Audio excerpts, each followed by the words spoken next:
On behalf of Mr. Martin Benavides, IP Director, I'm very pleased to welcome you to our second strategic debate for 2026.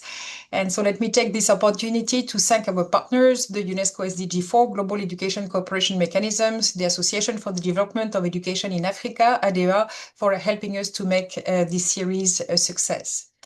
Our 2026 series focuses on from planning to action, leading the implementation of education policies. And for our debate today, we have decided to concentrate on how a purposeful, adaptive leadership can help turn vision and policy into practice, fostering buying and ensuring broad participation throughout the planning and implementation process. Experience shows indeed that effective educational leadership is fundamental, not only at national, but also at school, local, regional levels, and that behind every school that has improved, every reform that has sustained, every community that kept children learning through crisis, leadership is at the center. More specifically, as we will hear today, purposeful, adaptive leaderships helps turn visions and policy into practice in different ways and at different levels of the system. Strong political leadership can align institutions, actors, and resources around long-term goals, helping to sustain reform and to adjust them as needed. Good leadership skills at the middle tier can help translate planning into real change for schools, teachers, pupils, including through instructional leadership to schools. And last but not least, of course, school leaders, and we will talk a lot about school leaders. They are at the heart of learning, making the bridge between policy and student learning. As most of you know, at IP, we have worked for more than 60 years now alongside ministries of education to empower officials and administrators to just not only acquire some technical competencies, but more broadly also soft skills towards adaptive implementations and innovations to adapt to the future. And to do so, we provide tools, training, spaces for dialogue that emphasize and develop leadership skills across all phases of the policy cycles and governance levels.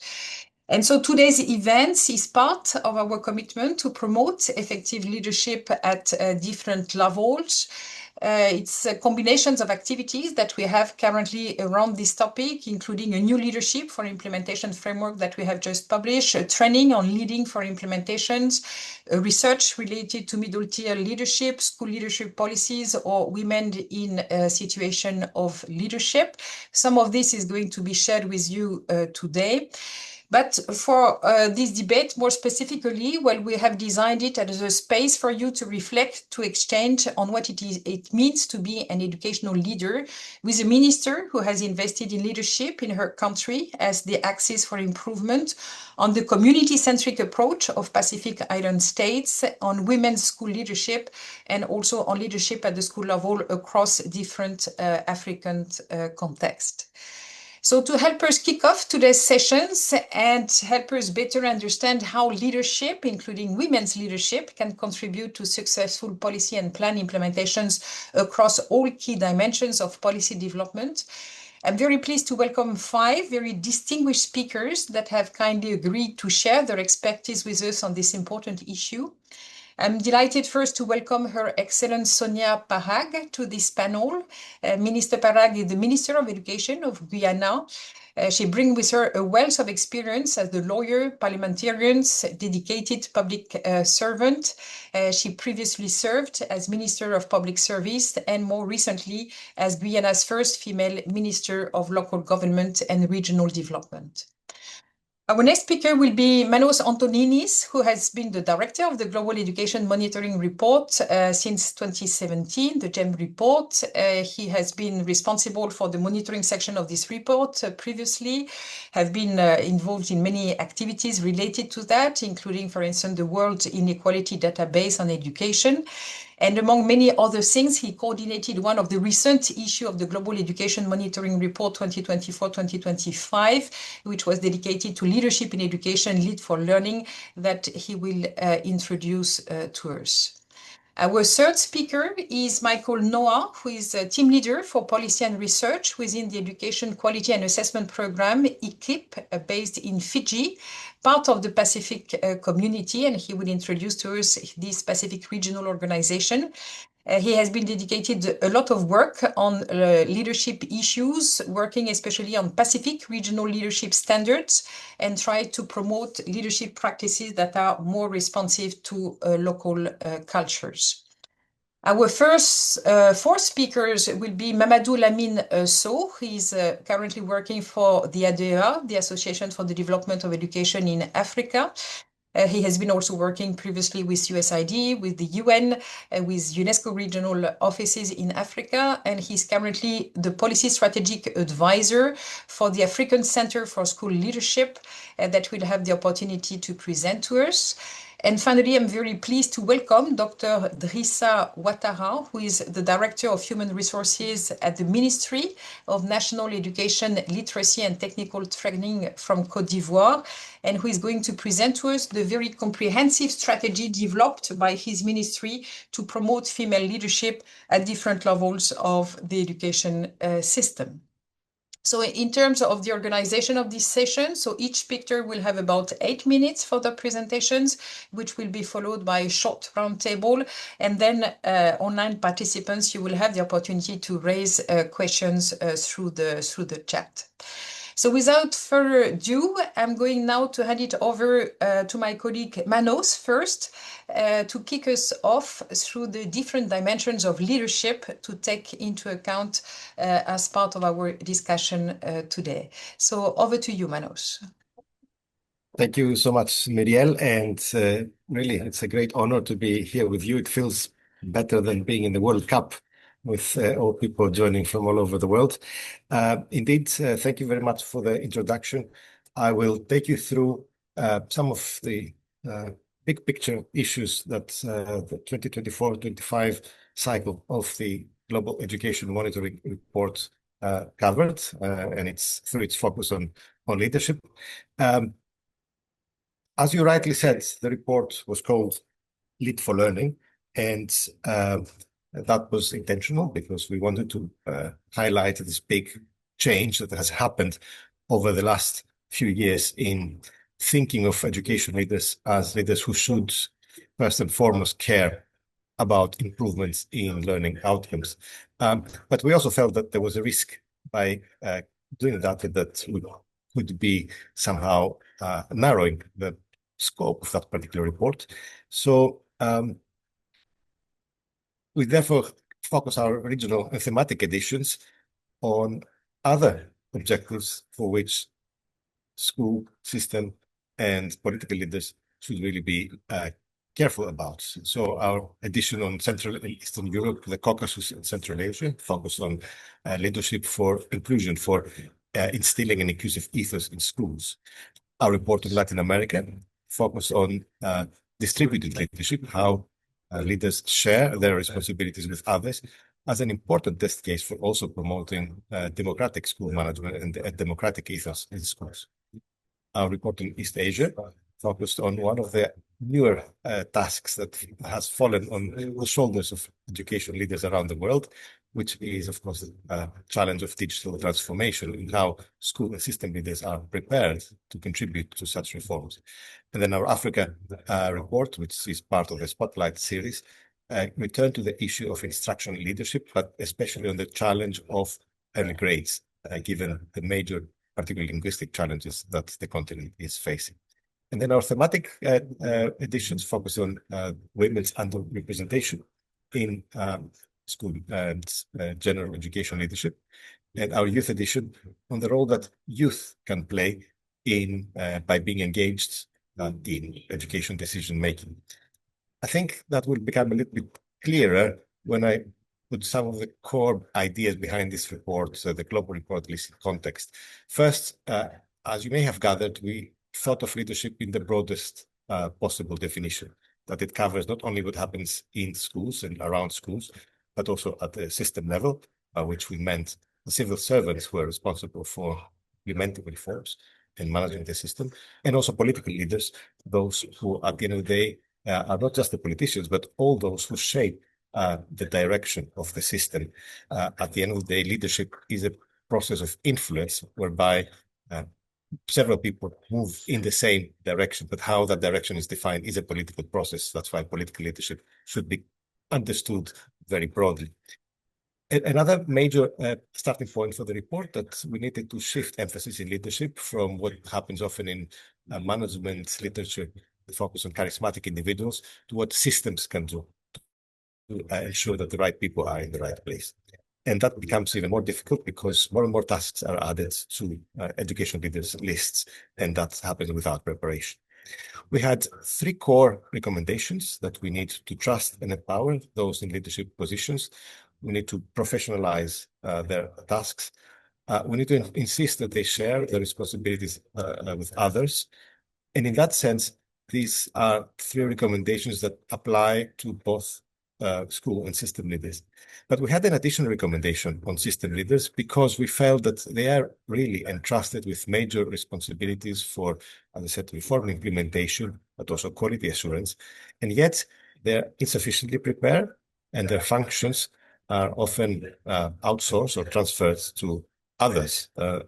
So professionalization of these positions is hard, uh, partly because they're members of the wider civil administration, where recruitment and selection processes change slowly. And sometimes, in some countries, not everywhere, but in quite a few countries, education sector expertise may not even be a prerequisite, which makes it even more challenging to play such a role. And their role is seen as one of control than of support, which is another major shift that needs to be seen more clearly in education systems around the world. And finally, their appraisal mechanisms are also often lacking measurable objectives, especially education measurable objectives. Let me now quickly turn into the four questions that you have set for us, broad questions that we have set for us, and link those to some of the publications. How can education systems drive meaningful change? By prioritizing implementation and ensuring that planning translates into concrete implementation and outcomes. Well, our report on Africa and on foundational learning reminded us that we need to ensure that system leaders are instructional leaders, which is often forgotten. That therefore, they need to monitor learning using data to help schools improve and have the capacity to understand these learning objectives and support the schools to achieve them. The report had 5 focus countries from the 5 regions of Africa. Of these, only 2, Morocco and Zimbabwe, had learning objectives, although we also noted that Cote d'Ivoire is in the middle of implementing a major reform for at least the regional directors. The second question is, what knowledge, skills, and competencies are required by planners and decision makers to lead educational change effectively? And here, I would like to return to the question of distributed leadership in our report, Lead for Democracy in Latin America. Distributing education leadership to foster more inclusive schools and foster also democratic values, in the sense that civic skills for students are very important, but they not need just be taught, but need to also be practiced, requires major changes in culture, organization, and capacity development that we often underestimate. And the report noted through its peer profiles, a comprehensive review of laws and policies on school leadership around the world, that only half of countries have professional standards, and of those, only half prioritize the sharing of responsibilities in their descriptions, which shows how far we need to go. The third question that you have placed on our table for today is how to leverage the potential of middle-tier staff and structures to sustain learning improvement efforts on the ground. That brings me to our report on technology in East Asia, which also ties nicely with the report on technology in the Pacific that we launched just a couple of years ago. Many countries around the world are embracing digital transformation, some also in very advanced ways, and yet they have not often incorporated school and system leaders and how they should be engaged to make these reforms happen. So system leaders need coherent systems across the board on data, for example, or on security, They need support mechanisms because they cannot deal with all the challenges, or the day-to-day challenges. So they need, for example, technical staff to support them so that they can focus on the major decisions. But they also need to be engaged in decision making. And often, when it comes to technology, leaders, education leaders at the school and system level are often not engaged, but top down, they're obliged to follow certain decisions. And engaging them would go a long way to making these reforms successful. And finally, the fourth question is how should capacity building approaches that support the work of policymakers need to be reviewed to ensure long-term sustainability? Here, I would like to end with our report on the gender report on leadership for women and their underrepresentation. Generally, we tend to focus on we need to focus on women's underrepresentation in leadership positions. We need to have clear measures. Many countries actually lack these measures. They're not quite aware how extensive that underrepresentation is. And we need to fix key aspects of the process. For example, we need to recruit, we need to have the recruitment panels that are trained to understand the biases that exist in these processes. But women, and that's a key element of capacity development that needs to be incorporated, also need to be supported through organized training, coaching, and mentorship, especially in the difficult early years, so that they don't lose their courage, they maintain their commitment and are helped at times that are really needed in these early, crucial early years. So I would like to end here, given that you asked us to be brief. I tried to link the selected aspects of the GEM reports and its cycle on leadership to the four questions and, of course, the four speakers that are going to follow later in this webinar. Thank you so much for the invitation.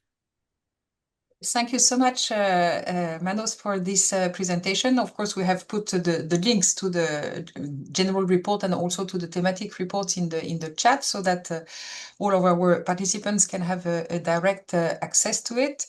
And well, I noted that you mentioned the importance of shift emphasis from charismatic individuals to systemic interventions. And this is also going to make the links with our next presentation that will be made by Michael Noah, who is going to introduce us to this importance of having a cultural perspective to the concept of leadership. And as you will see, Michael is talking about the importance of the decolonialization of this concept of education leadership. So over to you, Michael.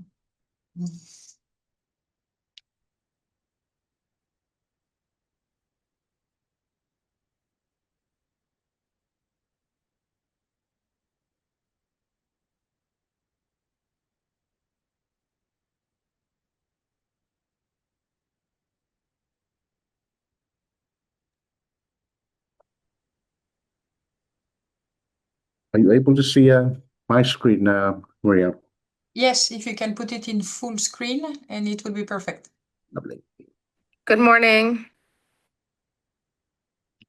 Good. If I begin again, my name is Michael, and I work for the Pacific community. Like usually what we do in the Pacific, before I begin, I would like to first pay my respects to the organizers of the webinar, my respects to my fellow presenters, and my sincere respects to all of you who are able to join us in this exciting and informative debate. I will be talking on two main areas, decolonizing educational leadership and embracing indigenous Pacific epistemologies. And some statistics, I'd like to share some statistics on gender and leadership from a survey that we have conducted in 2023.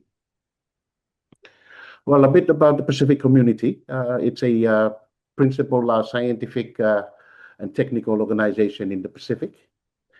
It's owned by its member countries and providing expertise, research, and supports to advance sustainable development. It was fairly old. It was established in 1947 and will be celebrating its 80th year since it started in way back, and it serves 27 countries and territories. As I said earlier, I'll be talking on two things: decolonizing education leadership and gender and leadership in the Pacific.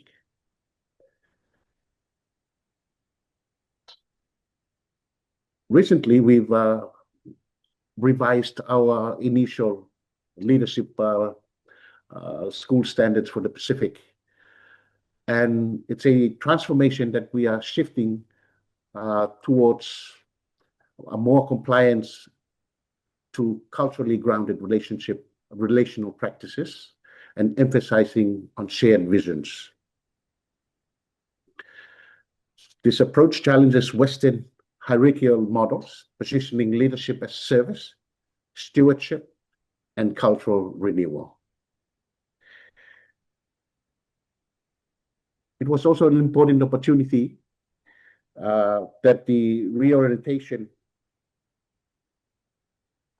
of approach in where the Pacific is now looking into bringing in epistemic justice and indigenous knowledge as part of the of school leadership, supports resilient education resilience and reforms across the Pacific countries.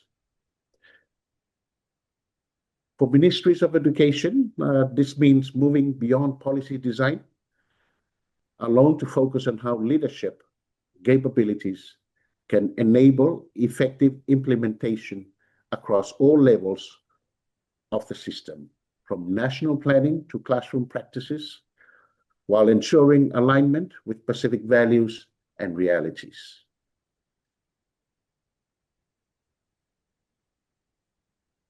The Pacific approach to educational leadership is underpinned by a rich body of indigenous scholarship that redefines leadership as fundamentally relational, collective, and ethically grounded.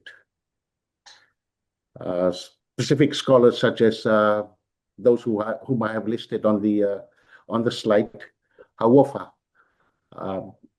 alluded to the fact that the Pacific is a sea of islands, models leadership through connection. Saanga, on the other side, talks about talk story leadership. It's about dialogue, humility, and reciprocity, an attribute that is useful for leaders at school to communicate and to strengthen relationship with the community. Seula comes in and say the importance of relationality, where leadership as moral and the importance of spiritual care. I'd like to spend a bit on the relations within the context, behind the context. It's the concept of the VA, and the concept of the TA. Within the space of indigenous cultures across the Pacific, there are complex sets of relationships, hierarchies of prioritization of values, and multiple communities that differ by the language they speak and the culture they observe. In any school setting in the Pacific, understanding context is fundamental. Leadership is not only about what we do, but how we relate. That brings in the VA as a relational space. And then there's always a TA, it's relational time. And then I'll wrap up with trying to find a relationship between the VA and the TA.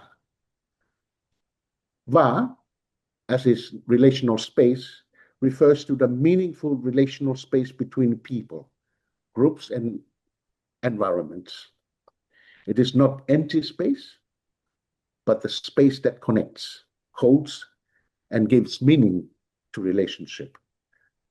This space is considered sacred and must be nurtured, protected, and restored. With proper protocols observed, VA determines the quality of relationships within the school community, within the national community, and especially at the regional level. TA represent a relational time. It's about timing, rhythm, sequencing, and pacing of relationships. Understanding where to act, when to engage, pause, or respond are very important attributes of TA. Respecting cultural timing, protocols, and processes is equally important. In leadership terms, TA is about timing of decisions. It's about rhythm of engagement, not so much rushing relationships, but there has to be space, there has to be understanding between the giver or the space and the decisions that needs to be made. TA is also about knowing when to listen and when to lead as a leader in the school community. What is the VA and TA relationship? Together they form a powerful Pacific leadership principle. VA defines the quality of relationships. TA determines the timing and rhythm of those relationships. Effective leadership requires strong relationships, and that is strongly grounded in our Pacific School Leadership Capabilities Framework. And equally important is the appropriate timing at which the school leader, the ministry, or whoever works at the national level chooses a time to negotiate, to implement, and to make decisions at the school level. Let me be clear that VA and TA are just not cultural concepts. They are a strategy that SPC is using for implementing the Pacific Regional School Leadership capabilities in practice. If VA is about the relationship that shape leadership opportunities, and TA is about timing and pathways over time, then we must ask, who is being given those opportunities and how long does it take to become a leader? That will bring us to our next slide. Gender and time to become a school leader in the Pacific. In 2023, we conducted a survey where more than 700 school leaders and teachers across 15 countries participated. Some interesting findings we got from the survey is that about 7% of female versus only 2% of males became school leaders after 1 to 3 years of teaching. The second graph, of those who responded, half of the females entered leadership in the last 5 years, compared to just over 1/3 of males who participated in the survey.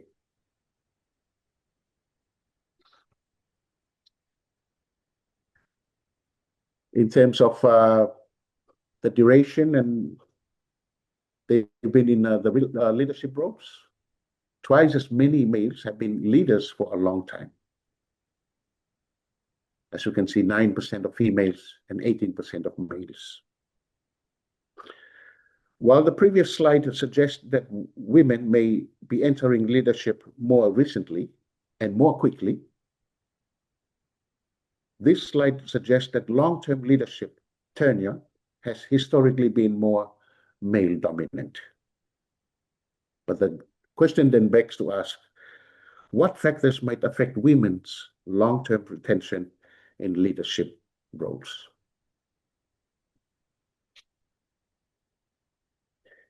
In conclusion, gender dynamics in the Pacific is indeed changing. By integrating Pacific epistemologies and metaphors, it restores balance between technical competence and cultural responsibility. While VA and TA are deeply Pacific, the principle applies globally. Reform fails when relationships are ignored or when change is rushed. The Pacific Regional School Leadership Capabilities Framework is more than just a professional guide. It is a strategy for epistemic justice and cultural revitalization in education in the Pacific. Again, VA and TA are not just cultural concepts. They are a strategy that SPC is using to implement to strengthen leadership across its member countries. I would like to end with one of our scholars who says, "We are the sea and we are the ocean. We must wake up to the ancient truth." Thank you. Yes, thank you so much, Michael, and thanks a lot for taking the time to explain to us this idea behind VA and TA and the relationship between the two and the importance of having this culturally responsive approach to leadership. And I'm sure that this is going to be also something of key importance in the intervention of her excellent Sonia Parag, moving from one sea and ocean to the other. And Mr. Parag, we know indeed that Guyana is one of those countries that have emphasized a lot the importance of building strong leaders at different levels of the education system, taking into account local realities. And so we are eager to hear your perspective on that. Thanks you for joining us today. Thank you very much. Are you hearing me? Very well. Okay, so I suppose it's afternoon where you are, so good afternoon to you. And it's morning here, and I really apologize for being a bit late. I had several emergencies. However, I am now able to place myself in a position to connect. So thank you very much.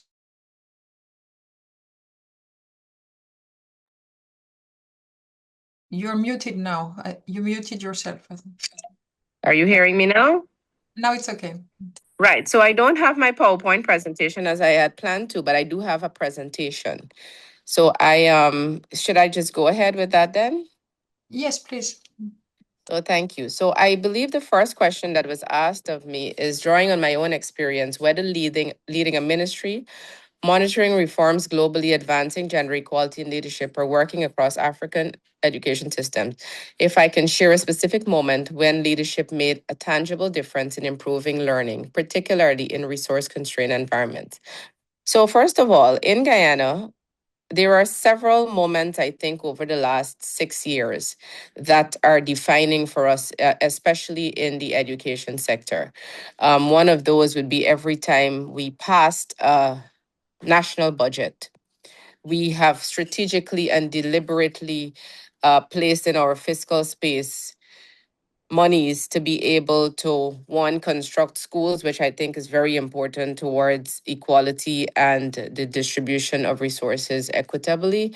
We are geographically challenged in Guyana because of the locations. We have hinterland, we have rural, and we have urban areas. And because of that, there is a gap in education. So leadership and strategic leadership is very important. One way in which we have been able to bridge those gaps is through our national budget catering for infrastructure build out, which is the schools giving access and opportunity to education where it wasn't happening before. So that's one. But more recently, one of the concrete ways or moments where leadership changed learning. An example for Guyana is the launch of our National Education Leadership Academy, which is called NILA, which provides a structured national pathway for head teachers, district officers, and other education leaders to strengthen instructional leadership. Its value lies in connecting national reform priorities to practical school improvement projects in both coastal and hinterland contexts. The hinterland areas where we have most of our indigenous population, and we have 6 ethnicities in Guyana, where leaders often must address teacher support, learner safety, resource gaps, and uneven access to services simultaneously. The assessment. The approach is country relevant because Guyana's education system faces very different realities across the regions, as I would have stated just now. A leadership model that combines online learning, face-to-face workshops, mentoring, and school-based projects can help leaders implement reforms directly in their own schools rather than treating training as a one-off event. The next improvement is to make the results more measurable by linking leadership project to a small number of learning, attendance, safety, and teacher support indicators. Then we have at answer 2 or response 2, systemic versus individual leadership. A central message from the GEM report series is that strong school leadership depends on coherent support systems rather than individual efforts alone. In this context, what do you think can be done? This is the question, to build leadership as a systemic, distributed capacity across education systems rather than one that relies on individual leaders. So here's my response. The system should be treated as a continuous learning system because educational change is increasing and must respond to Guyana's future social, economic, technological, and regional development needs. Leadership should therefore be built as a distributed capacity across the ministry, across our regions, across our districts, our schools, and our communities through the following country-specific improvements. And here I have at A, clarity roles and routines across the central ministry, regional education departments, district offices, and schools. Guyana is such that we have 10 administrative regions. The Ministry of Education is the central ministry, but you also have in every one of our in every one of our administrative regions, we have a regional education department. You also have district officers that are assigned to that department, and you have the schools in various districts. Guyana will continue to update desk manuals, job descriptions, reporting lines, and school monitoring tools so every level understands its role in improving teaching, attendance, inclusion, and learner safety. At B, strengthen the middle tier by positioning district education officers as instructional coaches, not only compliance monitors. This is especially important for our hinterland and our riverine communities, where regular school visits, coaching cycles, and practical problem solving can reduce the distance between national policy and classroom practice. Now at C, institutionalize leadership development through the NELA, which is our academy, as a permanent accredited pathway for aspiring and serving school leaders. The program includes modules on data use, instructional coaching, school safety, inclusive education, Amerindian and hinterland education realities, and managing digital learning in low connectivity environments. At D, we have build regional peer networks and communities of practice. So leaders from coastal, urban, rural, and hinterland schools can share improvement projects, tools, and solutions. This would help successful practices move across regions while still allowing schools to adapt them to local language, culture, geography, and resource conditions. And at E, we use system levelers to support leadership. Funding teacher deployment, school improvement planning, digital access, transportation, and school feeding should be aligned with learning and equity goals so leaders have the resources and incentives to focus on student outcomes rather than administration alone. Now, at 3, this question here is building leadership capacity. Can you point to a specific training program, a mentoring or succession model, a peer network across countries or regions that you've seen strengthen leadership capacity at scale? What made it work, and could it be adapted to any other context? So here's our answer from Guyana. Firstly, Guyana's educational system is decentralized, which does not exist, as far as I'm aware, in any other Caribbean country, with regional education officers who are responsible for education delivery in their respective region. Central plans with their input and the region's implementation. With that said, some practical programs and models that we use in Guyana are the Academy, as I just stated, the Leadership Academy, and that is set to become Guyana's main scalable leadership model that blends a cohort approach, combines theory with practice, and requires each participant to complete a school or district improvement project. To strengthen it further, Guyana should track the results of those projects and use the evidence to refine future cohorts. We also have the district coaching linked to school improvement plans will be expanded. Each district officer supports a manageable cluster of schools using a common coaching cycle. Diagnose the issue, agree on one priority, observe practice, support teachers, review data, and document results. Communities of practice will be organized by both region and theme, such as early grade literacy, secondary transition, school safety, inclusive education, digital learning, and hinterland school leadership. This will allow leaders facing similar challenges to learn from each other while reducing professional isolation. The common ingredients that make these models work are cohort learning, mentoring, applied projects, data informed decision making, middle tier support, and alignment with national policy. These can be adapted across the Caribbean by localizing examples, using blended delivery, and designing projects around each country's most urgent learning and equity challenges. Country specific improvement. Guyana will continue to build an EMIS, which is our management information system, leadership dashboard that allows school level progress on attendance, literacy, numeracy, teacher vacancies, safety incidents, and completion of school improvement actions. This will help leaders move from general reform language to evidence based decisions. Educational leadership in 2050. What to develop now? This is the fourth question. Answer. What leadership should look like by 2050? Guyana should move toward networked, distributed leadership where principals, deputy heads, senior teachers, district officers, community partners, and central ministry teams work as coordinated improvement teams. The focus should be on learning, inclusion, safety, digital readiness, and equitable resource allocation across all 10 administrative regions.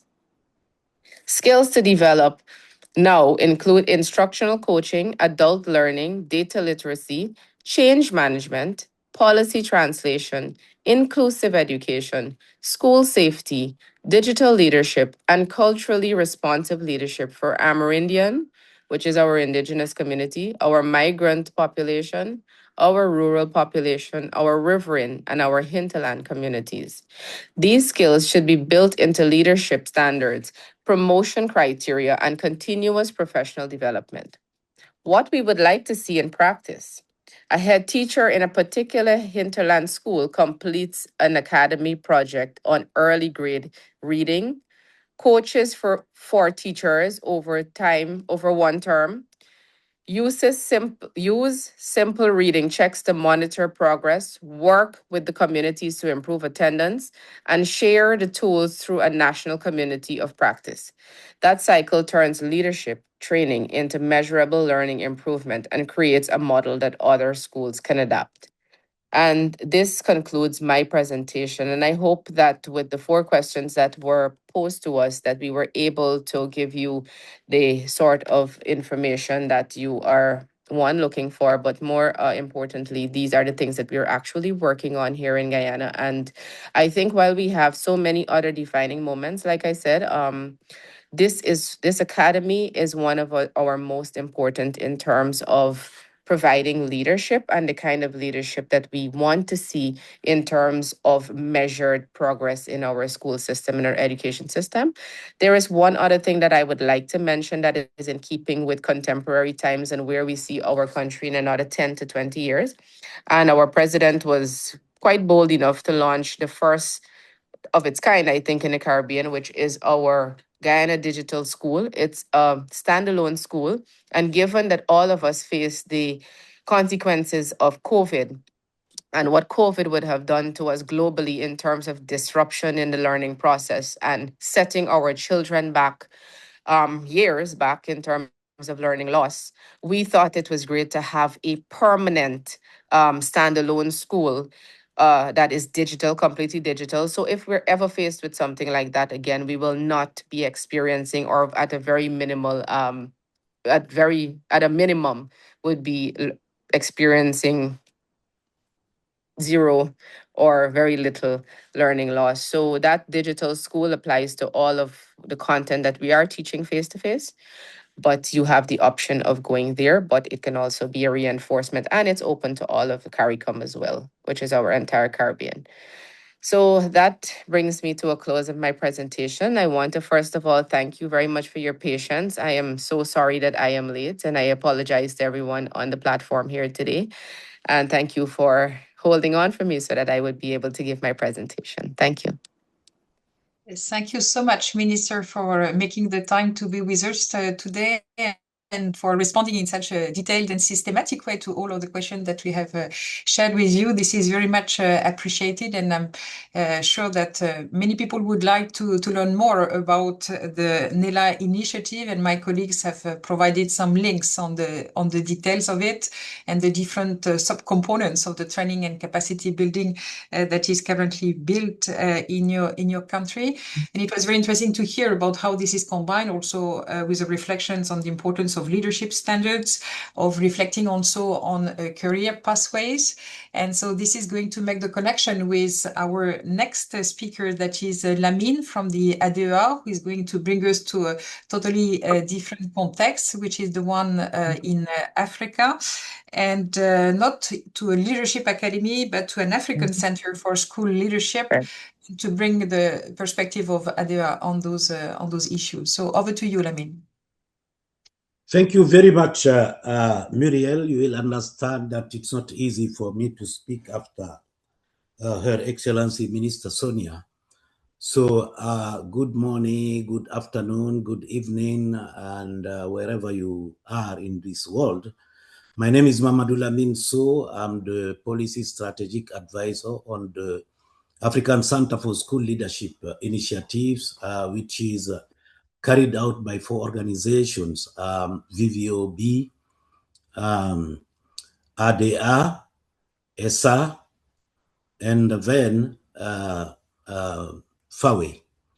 It covers 4 components. The first one is on policy and practice. The second one is on continuous professional development. And the third one is on research and data using evidence, you understand, to promote the development of education leadership.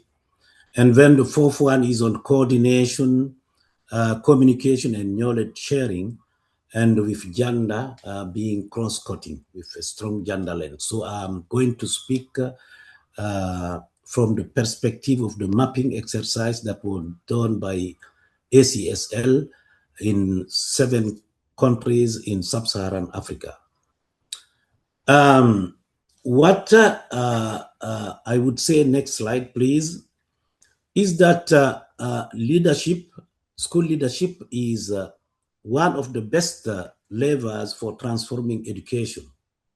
And that school leadership has to be done in a systemic way.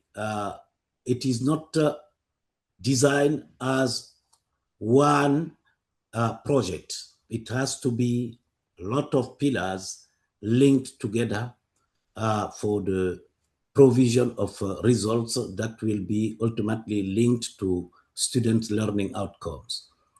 So school leadership reforms are effective when standards, preparation, continuous professional development, CPDs, career progression, and the use of evidence and data, and when also different actors, stakeholders at all levels are together, coordinated, share information, knowledge, and that's when really we see the true impact, the true potential of school leadership to help uplift school performances and students' learning outcomes.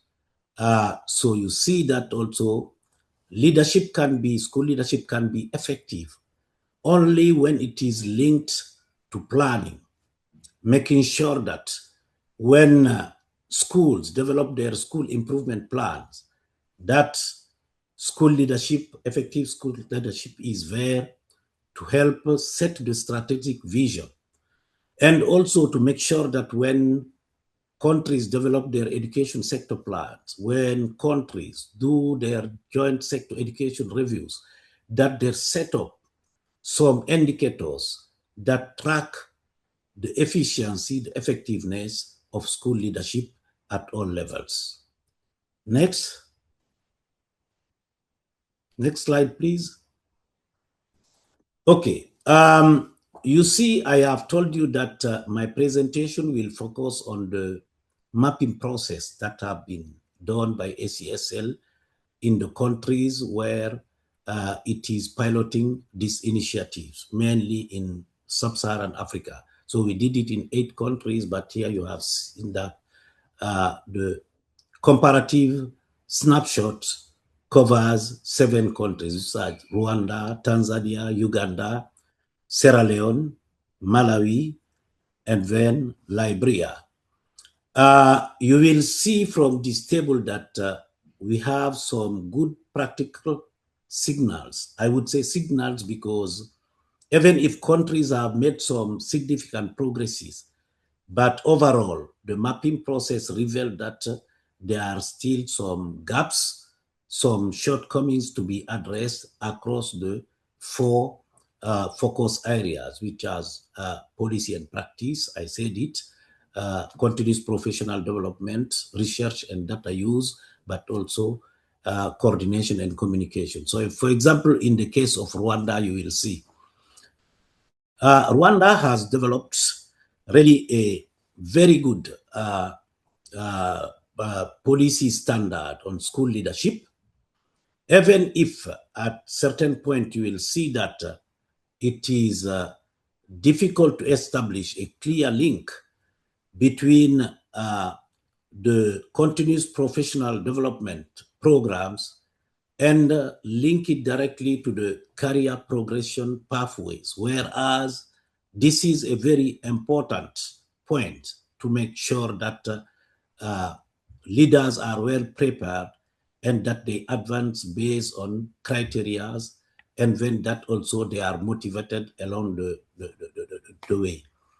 And the planning lessons here that we can draw is that, for example, for Rwanda, based on the mapping process, we need to use the national institution to ensure coordination of school leadership, because school leadership affairs, whether it is on the development of policies and normative frameworks, whether it's concern, the development of continuous professional development programs or research, you will see that there are some disconnects and there is no coordination. So that is needed. But very fortunately, Rwanda has been one of the first countries after the mapping to establish a national coordination mechanism called School Leadership Task Force, which is trying to overcome this shortcoming. You will see, for example, in the case of Tanzania, that there is a strong involvement of national institutions such as ADEM. ADEM is the Association for the Development of Education Management.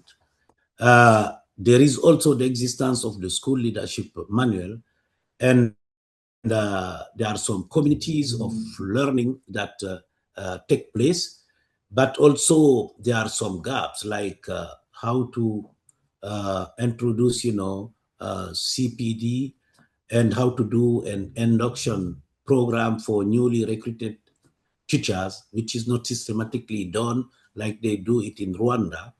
But also the financing of the school leadership development initiative through, for example, the national budget program that is intimately linked to their education sector plan, but also how to link research to policy, because it's meant for that.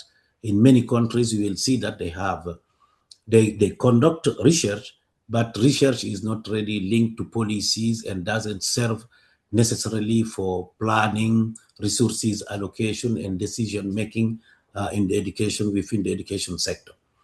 And as a planning lesson, what we say here is to align professional development with promotion and financing to make sure that the continuous professional development aspects that ADEM and other partners work on is intimately linked also to the career progression pathway and lead to promotion and motivation for school leaders. In Uganda, for example, you see the existence of a formal policy architecture and a continuous professional development framework as a good practice signal. But at the same time, there is a gap where you see fragmentation in implementation and uneven reach of rural access. When I say fragmentation, for example, you will see when it comes to policies, there are a lot of documents referring to school leadership, but that school leadership aspect is diluted. We need to have, for example, a standalone policy document referring to school leadership in terms of standards and normative framework, in terms of continuous professional development, research that is going to be done, how is it going to be done, and how is it going to influence planning and decision making. So that has to be strengthened in the case of Uganda. But also on terms of planning, how to translate policy ambitions into delivery, because there is a disconnect there too. You can see that there are policy documents, but how are those helping, into the delivery of effective and efficient education models in the country? And I would perhaps escape a little bit the other countries to focus on Malawi. You see there is a solid and a comprehensive diagnostic across the 4 ACSL focus areas I told you, which are, again, policy and practice, continuous professional development, research, data, but also coordination and communication. And what we say, there is a need for a stronger system-wide improvement of pathway, meaning that they have to define the different pathways, you understand, and see how school leaders are going to progress whenever they are already in the function. There too you can see, because when you categorize school leaders, you will see that they are beginners, but also they are ones who are already proficient, but the last level would be the one who are really expert in school leadership. So I think all that has to be reflected. It's a weakness, and Malawi is working on improving that. On planning lessons, we can say that they should use the mapping to guide the reform roadmap, because wherever we have done the mapping, there has been a validation process where all stakeholders were together, and in the end, they developed a roadmap. So that roadmap is meant to come back and have actionable initiatives to overcome all the weaknesses. Next. And career pathways and professionalization, it's key. It's very important when we talk about school leadership development in sub-Saharan Africa. And what we can see here is the core component first, focusing on the recruitment. Recruitment has to be merit-based and very transparent and equity-aware, so that we make sure that we have a lot of women, we have people living with disabilities, who are promoted at school leadership positions like principals, vice principals, and inspectors, and so on and so forth. And that it is transparent, not politically motivated or anything like we see it in many circumstances. But induction is very important, because sometimes people are appointed to those positions of school leadership, but they are not prepared. So having a 1-year mandatory induction program is also very important. The certification, you have a lot of certification authorities, agencies in the countries, and countries have also developed some continuous professional development program through in-service teacher training. We have to make sure that whenever a school leader goes for a training program, that he or she receive, some credentials and a certificate, so that can help for the licensing and the credentialization of the function, but also appraisal. That has to be systematic to make sure that school leaders are measured against the standards contained in the policy documents or the normative frameworks. So make sure that teachers are evaluated, and that is part of the career advancement and certification, especially the renewal of the certificates.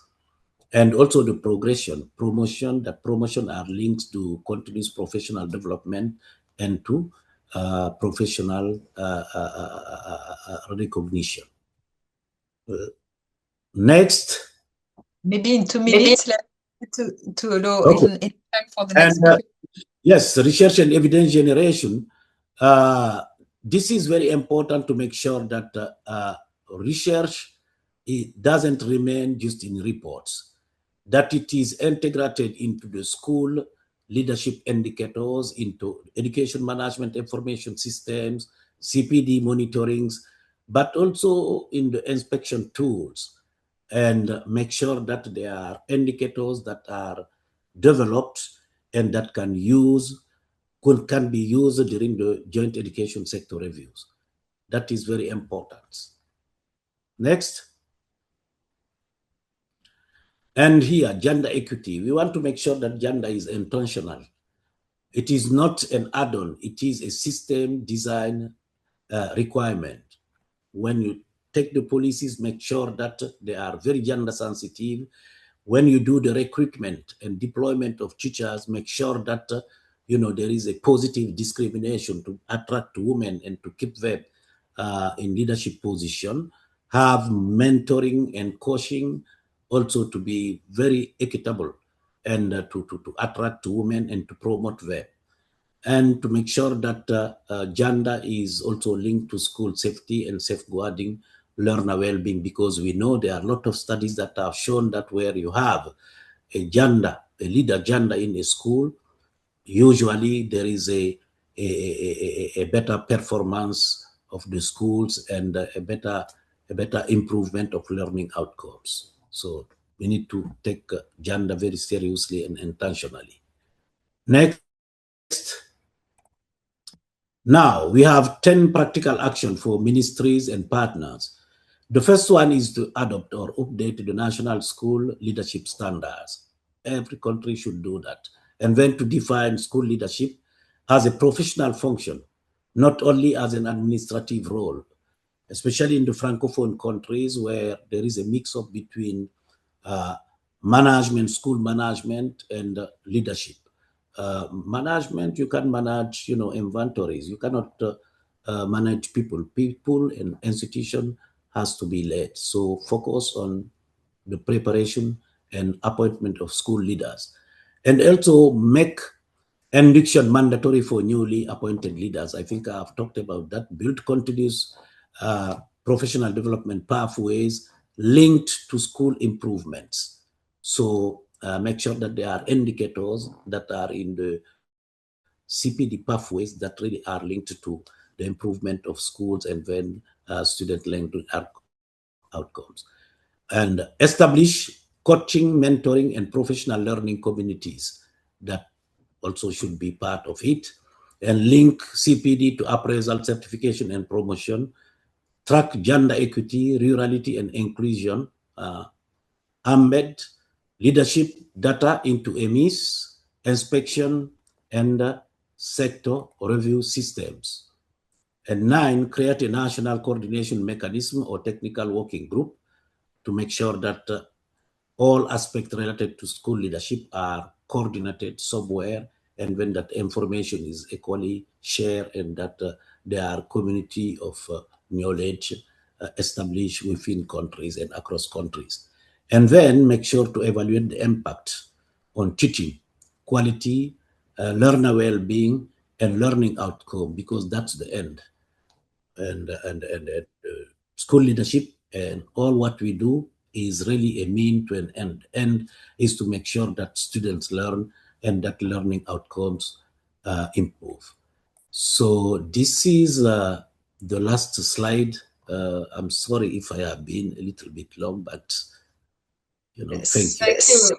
Thank you so much, Lamin, and thank you for finishing on those 10 points that give indeed a very broad perspective and very comprehensive perspective on the different action points to really be in a situations to promote education and leadership. And it's good that you finish your presentations in relation to gender issues and on how to promote gender responsive leadership, as we are now going to hear from our last speaker, Dr. Ouattara from the Ministry of Education of Côte d'Ivoire, on how to promote gender leadership, including from a human resource management perspective. So over to you, Dr. Ouattara. C'est à vous, Dr. Ouattara. Bonjour à toutes et à tous. Hello, everyone. En vos entités de qualité, je suis heureux de prendre la parole I am very happy to au be nom de ma speaking collègue Dr. on Brou behalf Georgette, of my empêchée, colleague, et Dr. à mon Brew, nom who personnel. unfortunately can't be here, J'ai and envie de also dire on my que own behalf. je le ferai en français parce que la Côte d'Ivoire, So I'm en speaking Côte in d'Ivoire, la langue French because officielle, c'est le Côte c'est le d'Ivoire, français, the ce n'est official pas language is l'anglais. French. Donc je pense que je serai compris par les uns et les autres. Donc on peut commencer par les So slides, I s'il vous plaît. believe we can begin with our slides, please. On a Moi, si on l'interprétation. m'entend? On va partager votre And présentation. yes, we'll be sharing your presentation right D'accord. away. Ça marche. Okay, Alors, la thématique porte so the sur theme renforcer le leadership du système pour la mise is en to œuvre et du changement. reinforce the leadership in the Et system prochain slide, for ouais. implementation and change. Next slide, please. Alors, de la planification à l'action. From planning Nous to avons intitulé la forme de action. leadership institutionnel comme moteur de transformation en Côte So, d'Ivoire. institutional leadership Et as the quelles motor of sont les étapes transformation pour y in arriver? Côte d'Ivoire. D'abord, So, les how can we données get there? probantes. First of all, we Qui se need déclinent en deux data. points. D'abord, le diagnostic First of all, we participatif need GA 2025. gender Cette étude avait été participation menée en collaboration diagnostic. avec We l'IPE carried out this UNESCO study Dakar. Et with ensuite, nous avons étudié assistance un from sur les obstacles the aux défis IEP féminins. in Dakar, Cela nous a conduit à des décisions stratégiques. and then exploratory Identification studies des of leviers institutionnels obstacles. d'amélioration. And then Deux, we identify refus levers explicite de for considérer institutional les improvement, and we obstacles comme de refuse simples to enjeux individuels. consider En obstacles particulier as à l'échelle facing simple doit être su individuals. No, if à you want travers des leading réformes change, it concrètes has to be de la gestion des through ressources humaines.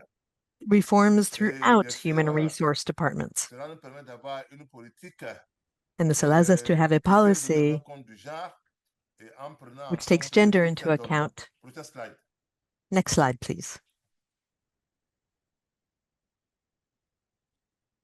On m'entend? OK. Can you hear me? Yes. Donc, quels sont les Okay. fondements probants d'autres actions? So, what's the Deux études evidence complémentaires, underpinning comme our je le work? disais, There are seront two aussi menées en complementary 2025. studies in Et cela a 2025, permis de poser making it le possible diagnostic institutionnel to participatif genre. have a Vous participatory verrez institutional que gender il assessment. y a And une as you will see, différenciation entre there's a l'aspect difference genre, que made ce soit en between direction centrale ou en direction gender within décentralisée. central Grâce à administration l'étude, and nous then avons pu at constater decentralized level. Thanks to qu'en these studies, we've administration noted that centrale, nous at pouvons central level, constater qu'il y a une suprématie pour le there moment is a, des, so for now, des hommes sur les femmes. there are more men than 53% women, contre 47%. 53% as compared to Et au niveau 47%. d'administration décentralisée, At vous verrez decentralized qu'il level, y a l'écart est encore plus prononcé. Et disons, il y a the encore gap moins is even prononcé, higher, 54 contre 46. 54% of men Au as niveau compared des to postes de décision, 46% of women. les hommes And restent then toujours at majoritaires à decision l'administration centrale. positions, men are still 67% contre 33%. in the Et majority au at niveau central des level, administrations 67 as compared to décentralisées, vous avez 33, and then 78% contre decentralized, 22%. 78% Et as bien compared to sûr, les phrases 22%. enseignements majeurs qu'on peut tirer de cette étude, ces deux So études, the c'est lessons we can qu'il learn y a from these toujours studies is that le there's mythe still du déficit. this Les myth gens of a considèrent toujours que la gender femme n'est pas deficit. toujours People apte always consider à that assumer des women fonctions de aren't responsabilité apt to take on et leadership avec, positions en raison des barrières institutionnelles et socioculturelles because et there are non institutional en and raison d'un manque sociocultural de barriers, compétences ou d'aptitudes. not actually because Il of y a any aussi competent l'avantage lack of skills or transformationnel. ability. Les femmes déploient So that's un leadership why we need collaboratif et transformationnel, hautement this centré sur transformation, les apprentissages, because particulièrement women attentifs au climat scolaire. are Il y a particularly aussi une attentive to approche the toute atmosphere and vision to a pérenne double exige approach. impérativement de combiner because we have to combine individual accompaniment with institutional reforms. Next slide.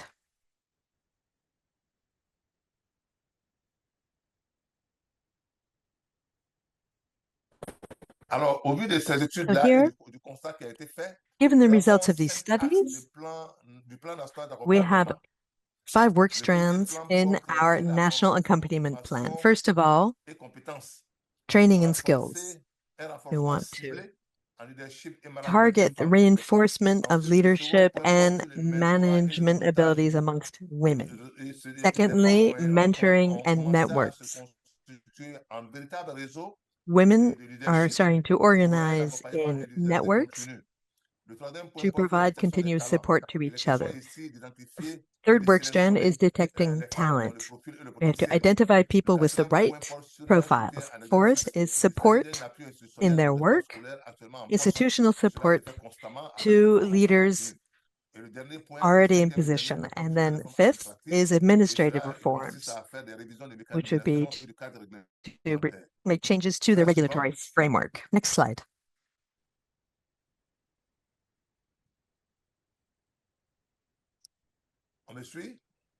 Yes, can you hear me? Oui, tout à fait. On est avec vous, monsieur. Yes, we're with you.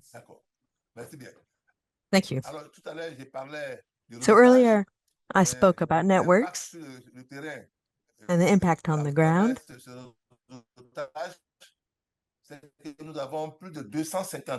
So we have over 250 women in leadership roles in schools who have been trained around management, personal development, and strategic pilot projects. More than 30% of women who have been appointed in 2025 who had followed this training. The World Bank wished for us to reach this by 2030, but we're already nearly there in 2026. We also have professional networks to make the changes lasting. And we have a very high number of networks of this type, which is the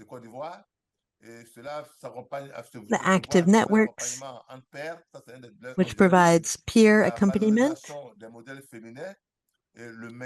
providing value for feminine models and professional development. We have another work of school directors and deputy directors, where they can share best practices and experiences. And those who are newly appointed are accompanied by people who have been in position for longer. And we also have those for the counselors, school counselors. So everything to do with jobs. And this is a way of creating a spirit of solidarity and the conditions for professional development and personal development. And here, obviously, all of this contributes towards lasting institutionalization of these educational policies. And this can be broken down into 5 points. First of all, political institutional leadership, and then secondly, decisions based on data. The third is around internal partnerships through DG and human resources departments with assistance from UNESCO, and then peer support through networks, because these women mustn't only count on their own efforts, but we need networks of women for a more inclusive education system in Côte d'Ivoire.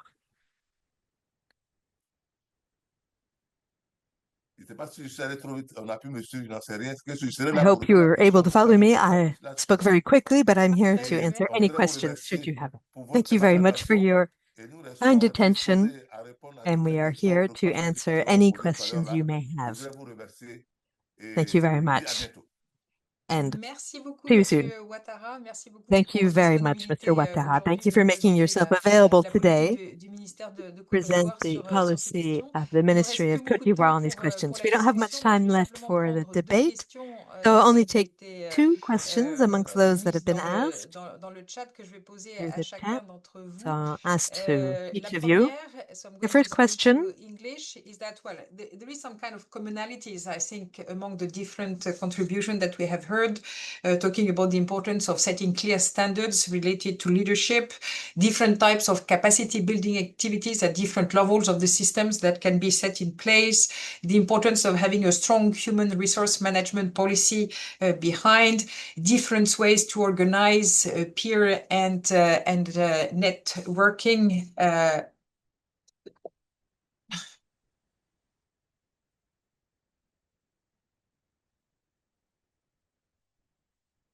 Oops. And to organize some peer, and I hope you're still hearing me, colleagues. Yes, we do. Yeah, you do. That's good. But one of the things that maybe that you have not touched upon is about how to promote leadership in the context of fragile states and fragile communities. And so in, well, particularly disadvantaged settings, how this can be promoted. So that would be my first one to each one of you. And the second one would be more looking at the future and at educational leadership in 2025, 2050, let's say. How would you see this topic of education leadership looking like in the future? According to you, what are the kind of new skills and capacities that should be developed in order to prepare to the rising educational leaders of the second half of this century? So maybe on those two questions, we can start by Her Excellency Minister Sonia Barak. Sorry, if you can just give me, I was on a call, sorry. I'm doing several things at the same time because it's still work Sure. time here for us. The If you can just, right. The first one is on how to promote leadership, in education leadership, especially in disadvantaged settings, including also in fragile context. So that's the first one. And the second one's in how you see specific competencies related to leaderships to evolve over time, and how do you see these overall discussions looking ahead at 2050, let's say. right. So I think in my presentation, I would have given a very good,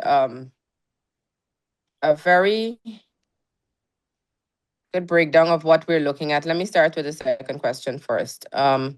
And how we're looking at it in 2050, what leadership should look like. And what I had said was Guyana should move towards networked and distributed leadership, where our heads, such as our heads of schools, our principals, our deputy heads, our senior teachers, our district office, our community partnership, and our central ministry team would work in a very coordinated way. And the focus should be on learning, inclusion, safety, digital readiness, and I think this is absolutely important in the times that we're living, and equitable resource allocations across all 10 of our administrative regions.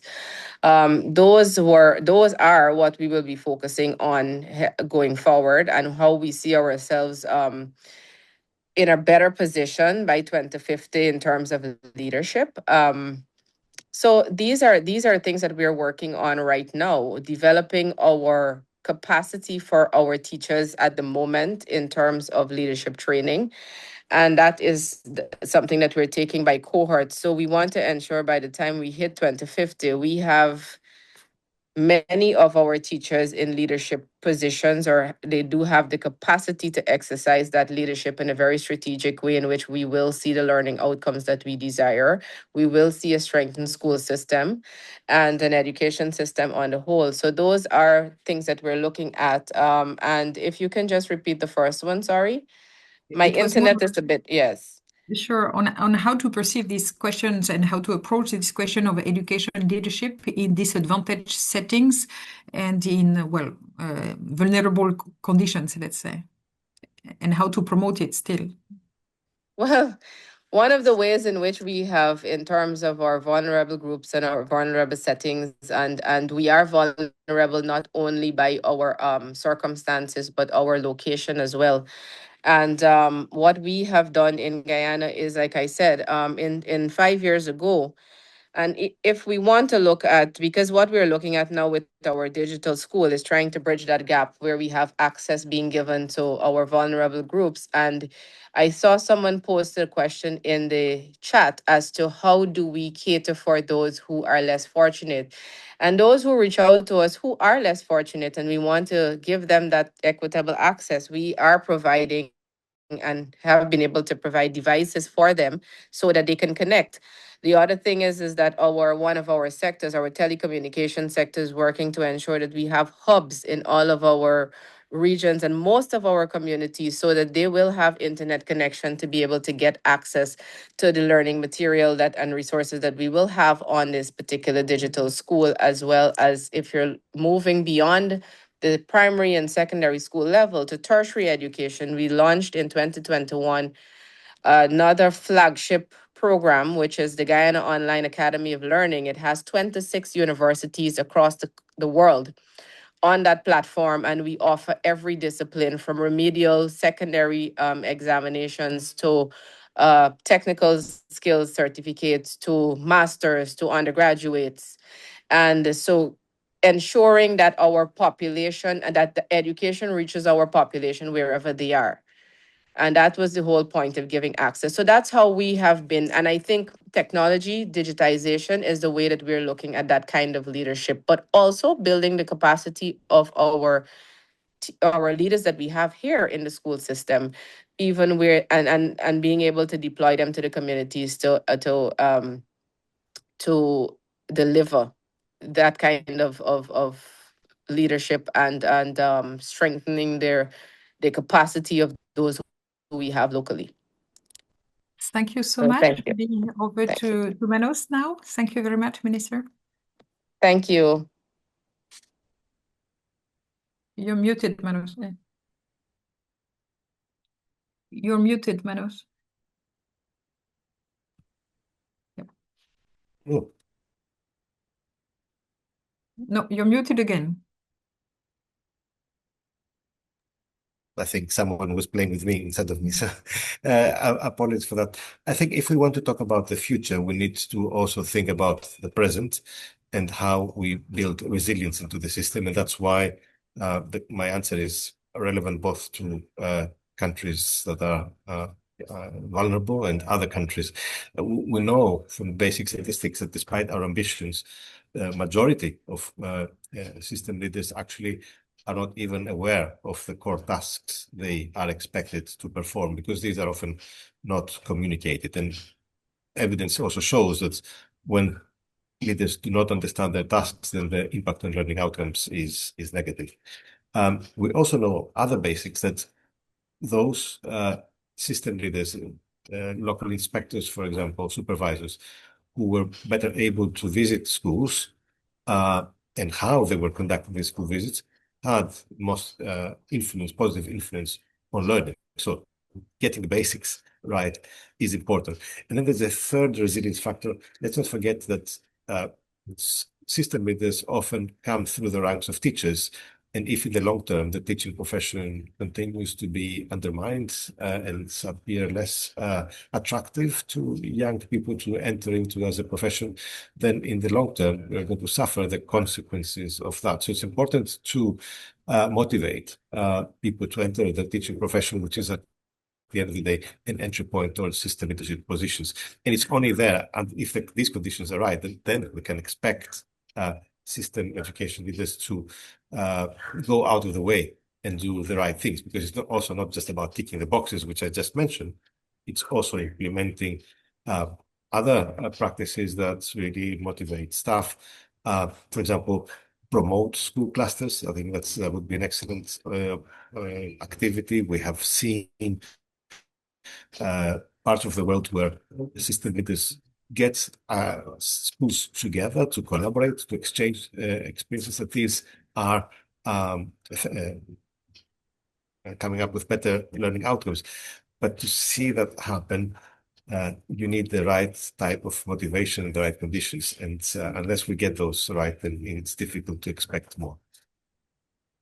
Thank you very much, Manos. Michael, maybe on those resilient factors and importance of incentives and motivations to put in place, do you want to to react to those two questions?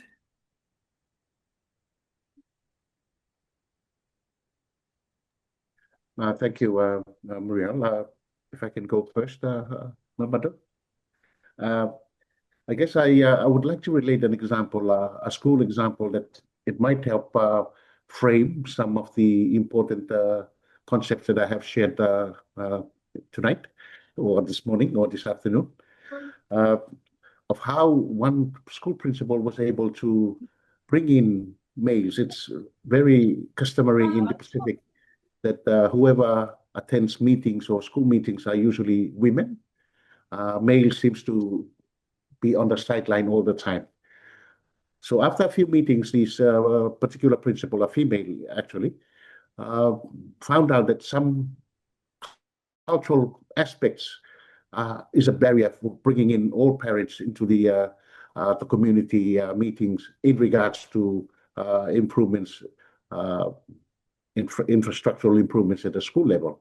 So what she did, she organized a separate meeting space for women and a separate space for men. That kind of really worked out the problem for the school, because the men are now be able to come and attend all these meetings. There are repair work, maintenance work at the school that men take more direct responsibility now that they have their own forum to discuss ways, strategies of handling some of these issues that have been raised by the school principal. I guess what I'm trying to get at here is that relationships are very important. There are nuances within the context, behind the context, that sometimes we have not considered, but they are equally useful in mobilizing community, mobilizing support from the community. In the Pacific, it's very common that about 60 to 80% of schools are in remote areas, and the resource constraint is an issue. Many a times they would rely on the community as a buffer, as a safety net that schools can withstand and continue learning as expected. So I guess that's the Muriel. I'll draw on that example because I think it's important to maintain those relationships. And as a leader, it's equally important as VA and TA are only two concepts, but they are both global concepts that have been framed in the Pacific way. Thank you. Thank you very much, Michael. I see Lamin nodding in relation to this community approach. So over to you, Lamin. You're muted, Lamin. Can you hear me? Now it's okay. Okay, thank you very much, Muriel and colleagues. Let me start by question number 4, education leadership in 2050. How do we see it? You know that the world is changing or has already changed. We are talking about developing the 21st century skills. There are a lot of jobs that will disappear. And we have to rethink education and the way we deliver it. And that calls for a new paradigm of leaders. And if you see the competency frameworks right now, I think most of the time they address like issues related to setting strategic guidance for schools, leading, learning and teaching, managing school affairs, but also managing, relationship with communities, with PTAs. I think now we need to go beyond that and to think 10 years, 20 years after today. With all that is happening, I think the COVID has taught us that we need to rely heavily on digital transformation. You understand, to leverage on digital transformation to address both access, quality, and equity in education. That's number 1. Number 2, think of artificial intelligence. How leaders are we going to make sure that school leaders are abreast of development that's going on through artificial intelligence, and to make sure that school students adapt to them. Look at climate change, the role of schools, the students, to mitigate the impact of climate change. That has to be also considered and infused in the training of the future school leaders. Look at demographic dividends, how the population of this world is growing, and mostly youth. And how are we going to make sure that those youth are not going to become threats, but assets, understand, to the development, especially for Africa. And I think school leaders have to be prepared to deal with that, to deal with population growth, and to deal with health and well-being. Look at how mental health and emotional intelligence, you understand, that strategic thinking is affecting the youth as a result of misinformation, disinformation brought by the social media. I think school leaders have to be prepared to deal with all those issues, but also living together. You see how turmoils, how clashes are arising here and there between fragment of populations in the different world, not to talk now about life skills and other things. So I think those who are in charge of developing continuous professional development, even those who are in charge of preparing the curriculum for the training of teachers through the teacher training colleges and pre-service education, they have to think proactively and make sure that all those aspects are given due consideration and translated into action, so that teachers, school leaders are prepared, to address them, because that's where you have, that's where you can make the changes at school, within schools, because take the number of children that pass through that and catch them younger, because if you let them grow without developing those skills, knowledge, and competencies, it is going to be too late. So I think we need to revisit. We need to revisit really the curriculum. We need to revisit the CPDs of school leaders and make sure that all those aspects are taken into consideration. Thank you. Thanks a lot, Landon, on this importance of building the skills to be in positions to face contemporary challenges. And so the last word to Dr. Ouattara on the same topic, very briefly. Thank you. On ne vous entend pas, Monsieur Ouattara. Vous êtes muted. Mr. Ouattara, you can't be heard. Voilà, vous m'entendez mieux maintenant? Can you hear me now? Maintenant, la question avait été posée en anglais, je n'ai pas bien compris. Si vous pouvez être gentil pour reprendre. I am so sorry. I was listening to the English. Can you repeat the question? How do you see the leadership evolve in the future? How do you see things changing, especially and maybe possibly from the gender perspective? And very briefly, please. Non, en fait, pour qu'il y ait un bon vivier de femmes, in order to have a good pool of women to feed into leadership positions, you need to start at school level. In Côte d'Ivoire right now, we have reached a consensus so that girls can be trained at a young age, and we have identified 14 schools which are considered as excellent hubs in order to identify skilled girls, especially among various levels of tests.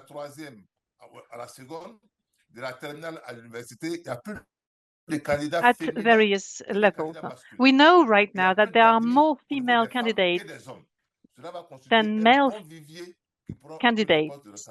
And I think this is an excellent tool to encourage girls and young women to to embrace responsibility positions. This is something that we've seen over and over again. We have been given instruction by our minister to give priority to women, as opposed to men, to make sure that we have more women leaders than men. Thank you very much. Thank you so much, sir. We have reached a point where we are behind schedule. So by our speakers today from the GEM report, from the Pacific community, from the ADEA, and all of this will be made available through IP's platform.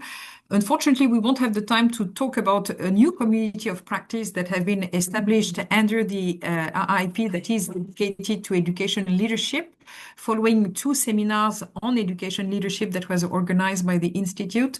But we will also post the information on this community of practice that is coordinated by our colleague Aboubakar Kamara.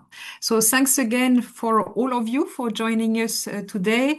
Thanks for your patience. And so we will look forward to seeing you again to our next strategic debate that will be on how to strengthen the middle tier, and that will take place in September 2026.